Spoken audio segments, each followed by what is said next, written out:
الرجیم بسم اللہ الرحمن الرحیم الحمد للہ رب العالمین وصلی اللہ علی محمد وآلہ اجمعین واللعنۃ الدائمۃ علی اعداء محمد وآل محمد اما بعد وفقنا اللہ وإیاکم للعلم والعمل الصالحین انشاءاللہ تعالی۔ ایک مرتبہ درود پڑھیں گے سارے مل کر۔ اللہم صلی علی عبارت یہاں سے ہے کہ العلائم التي تحدث فی سنۃ الظہور۔ القسم الثالث، مصنف نے ظہور کی علامات کو 3 قسموں میں تقسیم کیا تھا۔ پہلی قسم اس بارے میں تھی کہ جو آخری زمانے کے حالات ہوں گے، جسے ملاحم اور فتن عربی میں کہتے ہیں کہ آخری زمانے کے فتنے اور حالات کیا ہوں گے۔ دوسری قسم وہ علامات کہ جو ظہور سے قریب ہوں گی، لیکن کتنا عرصہ قریب ہوں گی یہ معین نہیں کیا گیا، اور اس کے اندر مصنف نے جو مختلف روایات کا خلاصہ شیخ مفید علیہ الرحمہ نے بیان فرمایا تھا، اور وہ روایات کی جو شیخ مفید علیہ الرحمہ کی تحقیق کے مطابق ثابت ہیں، اس میں شیخ مفید علیہ الرحمہ کی عبارت کو نقل فرمایا اور پھر ان کی مختصر جو ہے وہ تشریح بھی ہمارے سامنے رکھی۔ آج جو گفتگو ہے وہ تیسری قسم میں ہے۔ تیسری قسم کو مصنف نے جو عنوان دیا ہے کہ یہ وہ علامتیں ہیں کہ تحدث فی سنۃ الظہور، کہ جس سال ظہور ہونا ہوگا اسی سال یہ علامتیں رونما ہوں گی، ظاہر ہوں گی۔ اور اس میں شرح میں لکھا کہ ممکن ہے کہ اسی سال ہو اور ممکن ہے کہ اس سے 1 سال قبل ہو، یعنی دوسری جو قسم تھی علامات کی وہ آپ قریب کہہ سکتے ہیں، اور ان علامات کو آپ اقرب کہہ سکتے ہیں کہ یہ بہت زیادہ کیا ہوں گی، قریب ہوں گی، یعنی اسی 1 سال میں ہوں گی یا اس 1 سال سے کم از کم کیا 1 سال قبل ہوں گی۔ جبکہ جو پہلے علامات تھیں وہ مشترکہ تھیں، اس میں قریب اس طرح کی کوئی تفصیل اور کیا قیود نہیں تھیں، یعنی ساری کی ساری مشترکہ ذکر ہوگی۔ تو لہٰذا ان علامات میں جو ان میں سے کچھ علامات ہیں ان کا بھی کیا ہوگا، تکرار ہوگا، لیکن یہ چونکہ وہ کیٹیگری ہے کہ جو اسی ظہور، جو سال کا ظہور ہے اسی میں رونما ہونی ہے، یا جو ہے وہ 1 سال پہلے رونما ہونی ہے، تو اسی وجہ سے کیا ہے ان کو الگ طور پہ کیا ہے تقسیم کیا گیا۔ پھر مصنف کہتے ہیں کہ اس کی جو ہے وہ 2 قسمیں ہم نے ذکر کی تھیں کہ جو 1 سال میں ظاہر ہوں گی ظہور کے اسی سال یا اس سے 1 قبل۔ اس کی آگے 2 قسمیں ہیں۔ پہلے نمبر پہ علامات غیر محتومہ، کہ غیر حتمی علامات، اور دوسری کیا ہیں، حتمی علامات۔ جو غیر حتمی علامات ہیں ان کے مطابق مصنف نے یہ تفسیر کی ہے کہ التی یحتمل وقوعها کما یحتمل عدمہ، کہ یہ وہ علامات ہیں کہ جن کے واقع ہونے کا بھی احتمال ہے اور واقع نہ ہونے کا بھی احتمال ہے، لہذا ممکن ہے کہ یہ علامتیں واقع ہوں اور ممکن ہے کہ نہ واقع ہوں، لہذا یہ علامات غیر حتمی ہیں۔ ان میں سے سب سے جو پہلی علامت ہے اس کو مصنف نے نام دیا الہاشمی کا، کہ اس میں جو ہے وہ یہ روایات میں جو ذکر ہوا کہ ایک جو ہاشمی ہوگا، یعنی جو سید ہوگا، اس کے جو ہے وہ پرچم نکلیں گے، اور یہ پرچم خراسان کے علاقے سے نکلیں گے۔ تو مصنف نے کہا کہ یہ غیر حتمی کیا ہے، علامات میں سے ہے۔ اور اس کے بعد مصنف نے کہا کہ یہ جو ہاشمی اور سید کے متعلق روایات ہیں کہ یہ کالے رنگ کے پرچم لے کر خراسان کے علاقے سے نکلیں گے،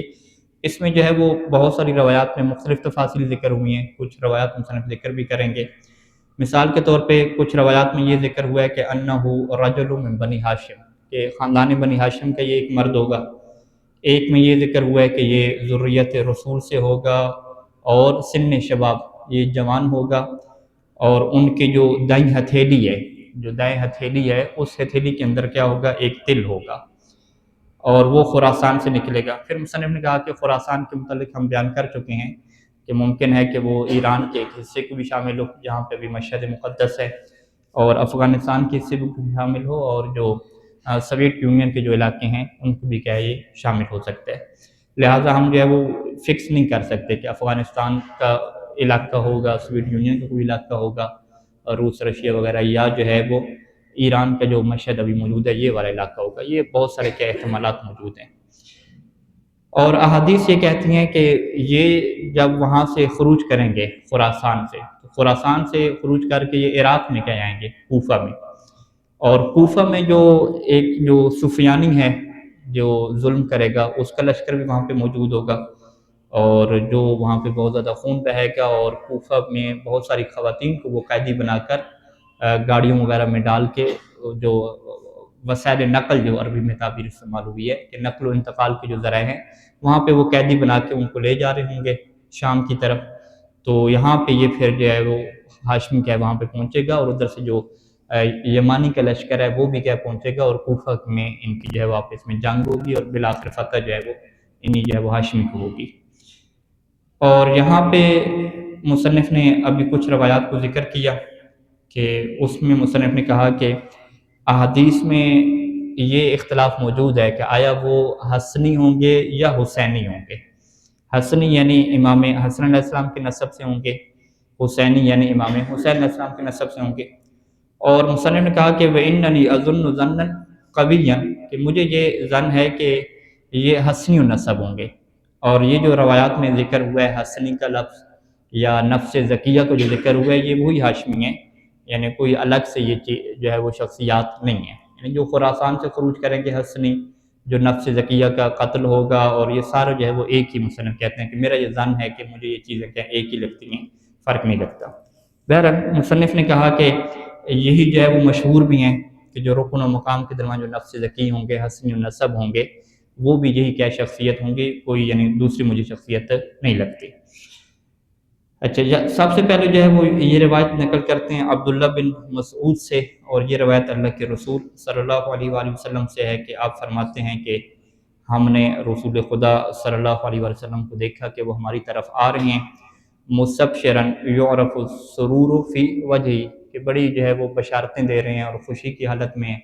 اور خوشی کے آثار ان کے چہرے کے اوپر واضح طور پہ دیکھے جا سکتے تھے۔ تو صورتحال کیا تھی کہ ہم جو بھی سوالات کر رہے تھے مستقبل کی خبروں کے متعلق، اللہ کے رسول ہمیں جواب دے رہے تھے، اور پھر ہم خاموش ہوتے تھے تو پھر دوبارہ کیا ہم سوالات کا سلسلہ شروع کر دیتے تھے۔ تو اس طرح سے کیا ہے ایک محفل ہماری کیا ہے سجی ہوئی تھی۔ حتی مرت فتیۃ من بنی ہاشم، یہاں تک کہ بنی ہاشم کے جو کچھ جوان تھے ان کا ایک گروہ وہاں سے گزرا کہ جس میں جو ہے وہ امام حسن اور امام حسین علیہ السلام بھی تھے۔ تو جب اللہ کے رسول صلی اللہ علیہ وسلم نے ہاشمی جوانوں کو دیکھا، جو چھوٹے بچے بھی اس کے اندر شامل تھے، تو فوراً جو ہے وہ ان کے پاس گئے اور ان کو اپنے پاس بلا لیا، اور ون حملت عیناہ، اور آپ کی آنکھوں جو ہے وہ آنسوں سے جو ہے وہ بھر گئیں۔ تو ہم نے کہا کہ اللہ کے رسول ہم آپ کے چہرے پہ پریشانی کے آثار دیکھ رہے ہیں، آخر یہ کیا وجہ ہے اس کی؟ تو پھر آپ نے فرمایا کہ ان اہل بیت اختار اللہ لنا الآخرۃ علی الدنیا، کہ ہم وہ اہل بیت ہیں کہ اللہ نے ہمارے لیے آخرت کو اختیار کیا ہے اور دنیا کو ہمارے لیے نہیں رکھا۔ وَإِنَّهُ سَيَلْقَى أَهْلُ بَيْتِ مِن بَعْدِ تَطْرِيدًا وَتَشْرِيدًا، اور میرے بعد جو میرے اہل بیت ہیں ان کو جو سامنا ہوگا، تطرید اور تشرید عربی کے الفاظ ہیں، کہ ان کو اپنے وطن سے نکال دیا جائے گا اور کہیں اور پہ کیا بھیج دیا جائے گا۔ اور یہاں تک کہ اللہ کے رسول نے فرمایا کہ پھر حالات یوں بنے گے کہ حتی ترفع رایات سود من المشرق، کہ مشرق کی جانب سے جو سیاہ پرچم ہیں وہ ظاہر ہوں گے، فیسألون الحق فلا یعطونہ، کہ وہ حق کا سوال کریں گے، یعنی اپنا حق مانگیں گے لیکن ان کو حق نہیں دیا جائے گا، فیقاتلون فینصرون، پس وہ جنگ لڑیں گے تو اللہ ان کو جو ہے وہ فتح نصیب کرے گا۔ فمن ادرکہم منکم او من اعقابکم، جو بھی تم میں سے اس لشکر کو درک کر لے گا یا تمہاری نسلوں میں سے جو بھی افراد جو ہے وہ اس لشکر کو پا لیں گے تو وہ پھر ہم اہل بیت میں سے ہمارے امام کو بھی پا لیں گے۔ وَلَوْ حَبْوًا عَلَى الثَّلْجِ، یعنی تم اس لشکر کو اس طریقے سے پالو کہ اگرچہ تمہیں برف کے اوپر ایسے چلنا پڑے کہ جیسے چھوٹا بچہ جو ہے وہ کونیوں کے بل چلتا ہے، یعنی تمہارے حالات اتنے مشکل ہوں پھر بھی جو ہے وہ تم اس لشکر تک جو ہے وہ پہنچنے کی کوشش کرنا۔ فَإِنَّهَا رَایَاتُ الْہُدیٰ، کیونکہ یہ ہدایت کے پرچم ہوں گے، اور آخر پہ یہ اپنے جو پرچم ہیں یدفعونها الی رجل من اہل بیتی، یہ میرے اہل بیت میں سے جو ایک مرد نکلے گا تو یہ سارے پرچم جو ہے وہ اسی کے حوالے کر دیں گے، اپنے لشکر اسی کے حوالے کر دیں گے۔ تو یہاں پہ مصنف کہتے ہیں کہ کچھ لوگوں نے جو ہے وہ اس حدیث میں جو اللہ کے رسول صلی اللہ علیہ وآلہ وسلم کی یہ حدیث ہے کہ جس میں سیاہ پرچم کے نکلنے کا ذکر موجود ہے، اس کو انہوں نے کہا ہے کہ 656 ہجری میں جو ہے وہ ابو مسلم الخراسانی ایک بندہ تھا، وہ نکلا تھا، اور اس نے جو ہے وہ بنی امیہ کی حکومت کو ختم کیا تھا اور عباسی حکومتوں کی جو ہے وہ بنیاد رکھی تھی 656 ہجری میں۔ تو کچھ لوگ کہتے ہیں کہ اس سے جو ہے وہ یہ والی پیشن گوئی کیا مراد ہے، لیکن مصنف کہتے ہیں کہ نہیں، صحیح یہ ہے کہ جو آنے والی روایات ہیں جس میں خراسان وغیرہ کا ذکر ہے وہ اس کا تعلق جو ہے وہ ابو مسلم الخراسانی سے بالکل نہیں بنتا۔ اور ابن کثیر مورخ کا یہاں پہ حوالہ لکھا کہ ابن کثیر جو مورخ ہے وہ کیا کہتا ہے کہ حاضر روایات سود لیست ہی التی اقبل بہا ابو مسلم الخراسانی، ان جو سیاہ پرچم والی جو روایات ہیں اللہ کے رسول صلی اللہ علیہ وسلم سے صادر ہوئے ہیں، اس سے مراد وہ نہیں ہے کہ جو ابو مسلم الخراسانی نے اقدام کیا تھا کہ پھر اس نے کیا ہے بنو امیہ کی حکومت کو ختم کر دیا، بل رایات سود اخرى، بلکہ اس سے مراد وہ سیاہ پرچم ہیں کہ جو لے کر آئیں گے صحبت المہدی، یعنی امام مہدی علیہ السلام کے اصحاب جو ہے وہ جن پرچموں کو لے کر آئیں گے، اس سے وہ مراد ہے، کیونکہ وہ روایات میں موجود ہے کہ یہ سیاہ پرچم جو ہے وہ حوالے کر دیں گے ہم اہل بیت میں سے جو ایک مہدی ہوگا اس کے حوالے کر دیں گے۔ تو لہٰذا اسی وجہ سے مورخین نے اور محدثین نے لکھا ہے کہ اس کی ابھی یہ جو پیشن گوئی ہے اللہ کے رسول صلی اللہ علیہ وسلم کی ابھی تک پوری نہیں ہو سکی، اور یہ امام مہدی علیہ السلام کے ظہور کے قریب ہوگی۔ دوسری روایت جو ہے وہ امام علی علیہ السلام سے ابی طفیل نقل کرتا ہے کہ امیر المومنین علیہ السلام نے مجھ سے یہ فرمایا کہ اذا سمعت الرایات السود مقبلۃ من خراسان، کہ جب تم سنو کہ خراسان سے جو ہے وہ سیاہ پرچم آ رہے ہیں، فَكُنْتَ فِي صندوق مقفر علیکا، اور تم ایسے صندوق میں ہو کہ جو تالا لگا کے تمہیں اس کے اندر بند کر دیا ہو، تو تم نے کیا کرنا ہے فَكْسِرْ ذَلِكَ الْقُفْلِ، تم نے اس تالے کو توڑنا ہے اور اس صندوق کو بھی توڑ دینا ہے، یہاں تک کہ جو ہے وہ تم نکلو اور انہی جو رایات سود ہیں ان میں شامل ہو جاؤ اور ان کے ساتھ جو ہے وہ شہید ہو جاؤ۔ فَإِن لَمْ تَسْتَطِعْ، اور اگر تم جانے کی استطاعت نہ رکھتے ہو تو فَتَدَحْرَجْ، تو تم جو ہے وہ بچوں کی طرح جو ہے وہ لڑک کے جاؤ، یعنی اپنے کوہنیوں کے اوپر، کوہنیوں کے بل جیسے بچہ جو ہے وہ لڑکتا ہے، اس طریقے سے جو ہے وہ تم پہنچو اور ان پرچموں کے اندر اور ان لوگوں کے ساتھ کیا ہو جاؤ، شریک ہو جاؤ۔ مصنف کہتے ہیں کہ روایات جو ہیں وہ اس زمانے کے متعلق بہت زیادہ ہیں کہ جس میں واضح طور پہ یہ جو پرچم ہے ہاشمی کا جو پرچم ہے، سید کا پرچم ہے، اس سے حق اور باطل کے درمیان فرق کی جو ہے وہ نشانی قرار دیا گیا، اور اسی وجہ سے امیر المومنین السلام نے یہ جو تعبیر استعمال کی ہے کہ تم صندوق میں بند ہو تو پھر بھی کیا اس کو توڑ دو اور تمہیں آنا پڑے بچوں کی طرح لڑک کے تم بھی جاؤ، یہ یعنی ایک مبالغہ کی کیفیت اور اہمیت بیان کرتی ہے کہ ان پرچم والوں کی کیا کتنی زیادہ اہمیت ہے۔ تیسری جو روایت ہے وہ امام باقر علیہ السلام سے نقل فرمائی کہ آپ نے فرمایا کہ یخرج شاب من بنی ہاشم بکفہ الیمنی خال، کہ بنی ہاشم سے ایک جوان نکلے گا جس کی دائیں ہتھیلی کے اوپر ایک تل ہوگا، اور وہ خراسان سے سیاہ پرچم لے کر نکلے گا، اور اس کے جو سامنے ہیں وہ شعیب بن صالح ہوں گے، اور یہ کیا کرے گا سفیانی کے جو جتنے بھی ساتھی ہوں گے ان کو یہ قتل کر دے گا اور ان کے اوپر کیا غالب آ جائے گا۔ اسی طریقے سے ایک اور روایت امام باقر علیہ السلام نے نقل فرمائی کہ اس میں بھی آپ نے کہا کہ یہ جو پرچم ہیں وہ خراسان سے نکلیں گے اور کوفہ کیا جائیں گے، اور جب امام مہدی علیہ السلام مکہ میں جو ہے وہ ظاہر ہوں گے اور مکہ میں اپنا اعلان کریں گے ظہور کا، تو یہ پھر وہاں سے اپنا لشکر بھیجیں گے اور امام علیہ السلام کی بیعت کا انکار کر دیں گے، یعنی یہ اس ٹائم پہ یہ کوفہ ہوں گے اور امام کا ظہور مکہ میں ہو جائے گا۔ ایک اور خطبہ امیر المومنین السلام سے، وہاں پہ مصنف نے کچھ جملے وہاں پہ کوٹ کیے ہیں کہ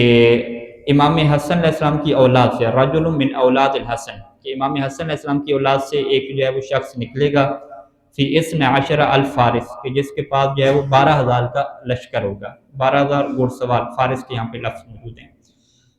یعنی 12,000 کا لشکر ہوگا۔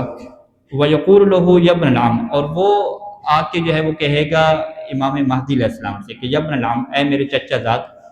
کیونکہ وہ حسینی نسب سے ہیں اور یہ امام حسن علیہ السلام کی نسب سے ہیں، تو وہ ابن ام کہے گا کہ اے میرے چچا کے بیٹے، انا احق منک بہذا الامر، کہ میرا زیادہ حق بنتا ہے کہ میں یہ حکومت کروں اور یہ لشکر وغیرہ کیا ڈیل کروں سارے، کیوں؟ لانی من ولد الحسن، کیونکہ میں امام حسن کی اولاد سے ہوں، وہو اکبر من الحسین، اور وہ امام حسین علیہ السلام سے بڑے ہیں، تو لہذا تقاضا یہ ہے کہ یہ ساری حکومت کیا ہے میں چلاؤں۔ فیقول المہدی انی انا المہدی، تو امام مہدی علیہ السلام کیا فرمائیں گے کہ میں وہی مہدی ہوں کہ جس کے متعلق بشارت دی گئی ہے،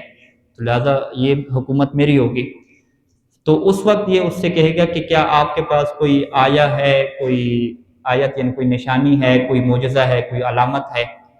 تو اس کو جو ہے آپ پیش کریں تاکہ ہم اس بات کو قبول کریں کہ آپ واقعاً مہدی ہیں۔ تو فینظر المہدی علیہ السلام الی طیر فی الہوا، تو آپ جو ہے وہ ہوا کے اندر ایک پرندے کو دیکھیں گے، جیسے اس کی طرف نگاہ کریں گے اور اس کو اشارہ کریں گے، تو جب اشارہ اس کو کریں گے تو وہ سیدھا جو ہے وہ آ جائے گا آپ کی ہتھیلی کے اوپر، فینطق بقدرت اللہ تعالیٰ ویشہد لہ بالامامۃ، اور اللہ کی قدرت سے پھر وہ بولے گا اور آپ کی امامت کی گواہی دے گا۔ پھر جو ہے وہ آپ ایک جو ہے وہ خشک لکڑی لیں گے، خشک لکڑی کو جو ہے وہ زمین کے اندر گاڑیں گے، اور وہ زمین بھی ایسی ہوگی کہ جس کے اندر کوئی پانی نہیں ہوگا، بالکل خشک زمین۔ فیخضر، تو وہ فوراً ہی کیا ہے وہ سرسبز ہو جائے گی اور اس کے اوپر پتے آ جائیں گے۔ اور پھر تیسرے نمبر پہ آپ کیا کریں گے کہ جلمودن کان فی الارض من الصخر، ایک چٹان کا جو ہے وہ ٹکڑا ہوگا سخت قسم کا زمین کے اوپر، اس کو وہ اٹھائیں گے اور اپنے ہاتھ سے اس سے جو ہے وہ مسل دیں گے، اور وہ بالکل جو ہے وہ ایسی ہو جائے گا کہ جیسے مثل شمع، جو موم بتی کی شمع ہوتی ہے، اس طریقے سے وہ ان کے ہاتھ پہ نرم ہو جائے گا۔ جب یہ ساری باتیں حسنی دیکھے گا، یہ جو امام حسن علیہ السلام کے قبیلے سے ہے، جس کو جو ہے رجل ہاشمی سے تعبیر کر رہے ہیں، جو خراسان سے جو ہے وہ خروج کرنے والا ہے، تو جب یہ ساری باتیں دیکھے گا تو کہے گا کہ الامر لک، کہ سارا معاملہ آپ کے حوالے، فیسلم وتسلم جنودہ، یہ بھی امام کی جو ہے وہ اطاعت کرے گا، اور اس کا جتنا لشکر ہوگا وہ بھی امام علیہ السلام کے تابع ہو جائے گا۔ تو اس کے بعد جو ہے وہ مصنف پھر اگلی علامات کی طرف بھی بڑھتے ہیں، اور جو دوسری علامت ہے وہ چاند گرہن اور سورج گرہن کی ہے، پھر اس کے متعلق روایات کو لکھیں گے۔ تو خلاصہ کلام اس کا یہ ہوا کہ غیر حتمی علامات میں سے جو پہلی علامت ہے وہ خروج الہاشمی کو مصنف نے تعبیر کیا، اور اس کے متعلق مصنف کا یہ نظریہ ہے کہ یہ حسنی النسب ہے، اور جو نفس ذکیہ کے متعلق روایات ہیں وہ بھی اسی کے متعلق کہتے ہیں، احتمال ہوتا ہے، ظن قوی ہوتا ہے کہ یہ بھی ایک ہی شخص ہے، کوئی دوسرا نہیں ہے۔ اور تیسرا یہ ہے کہ کوفہ میں جو ان کا ایک خلاصہ مصنف نے جو بیان کیا کہ کوفہ میں جو ہے وہ لڑائی کی کیا کیفیت ہوگی، وہاں پہ مصنف نے یہ روایات کو چھوڑ دیا، فقط ایک خلاصے کے طور پہ لکھا کہ جب کوفہ میں جو سفیانی ہے وہ تباہی کرے گا اور بہت ساری خواتین کو قیدی بنا کے لے جا رہا ہوگا شام کی طرف، تو یہ کوفہ میں آئے گا، اور کوفہ میں جو یمانی لشکر ہے وہ بھی کیا پہنچ چکا ہوگا، تو یہ دو لشکر اکٹھے ہو جائیں گے، یمانی کا لشکر ہو گیا اور یہ جو ہاشمی کا سید جو خراسانی ہے اس کا لشکر، یہ دونوں اکٹھے ہو جائیں گے، یہ پھر کہیں اس کا پیچھا کریں گے، جو سفیانی ہوگا جو خواتین کو قیدی بنا کے لے جا رہا ہوگا، یہ پھر اس کا پیچھا کریں گے، اور کوفہ کے مقام کے اندر ہی جو ہے وہ اس سے یہ آمنا سامنا ہو کر وہاں پہ شدید قسم کی لڑائی ہوگی، اور یہ کہتے ہیں کہ ان کے جو سفیانی کا پورا لشکر ہے یہ اسے ختم کر دیں گے، اور ختم کر دیں گے اور قیدیوں وغیرہ کو چھڑا کے لے آئیں گے دوبارہ کوفہ میں، اور اس طریقے سے کوفہ کے اندر جو ہے وہ عدل کا نظام اور ایک حکومت جو ہے وہ ان کے کنٹرول میں ساری آ جائے گی، اور پھر وہیں سے جو ہے وہ امام زمانہ علیہ السلام کا مکہ میں ظہور ہوگا، اور یہ پھر کیا ان کے پاس جائیں گے اور مل جائیں گے، اور یوں کر کے کیا ہے سارے نظام کی تفصیلات ذکر ہوئی ہیں، جس کو مصنف تفصیل زیادہ ڈسکس نہیں کرتے، شاید آگے ڈسکس کریں، ادھر ہی جو ہے اس کو ختم کر دیتے ہیں۔ وصلی اللہ علی محمد و آلہ اجمعین۔